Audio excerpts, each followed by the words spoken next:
I profughi sono un problema, è ovvio che nessuno li vuole nel proprio paese, io per primo non li voglio. Parole scritte su Facebook che fanno parte di una lunga riflessione scaturita dopo l'ultimo vertice tra sindaci e prefetto di Padova. A scrivere però è un sindaco del Partito Democratico, nonché vicepresidente della provincia Fabio Bui. Increduli i deputati del PD, Naccarato, Camani, Miotto e Narduolo e Rostellato, che si augurano al più presto una smentita di Bui. Il suo pensiero contrasta con gli ideali e i valori del partito, dicono.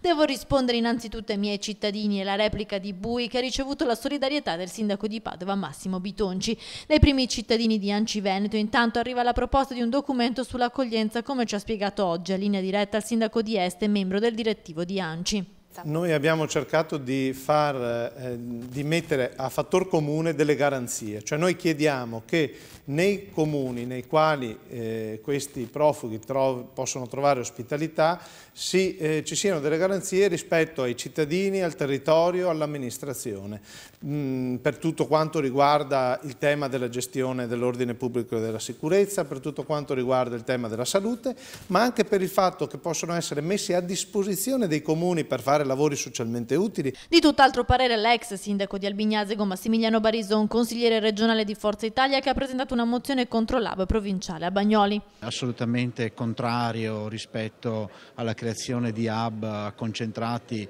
spesso in comuni dove i migranti rappresentano la quota maggioritaria rispetto ai residenti, e quindi sicuramente oltre ai cittadini che si troveranno coinvolti in queste scelte, personalmente mi sento di esprimere solidarietà a loro e soprattutto contrarietà rispetto a queste decisioni calate dall'alto. E intanto pare che sarà l'Hotel Paradiso di Noventa Padovana ad ospitare 60 dei profughi che attualmente si trovano nella tendopoli dell'ex caserma Prandina. Il prefetto di Padova avrebbe trovato un accordo con una cooperativa e il gestore della struttura ricettiva nel territorio comunale di Noventa. Il comune è la prima vittima del mancato accordo tra sindaci della provincia per l'accoglienza dei profughi, ha detto il sindaco Alessandro Bisatto.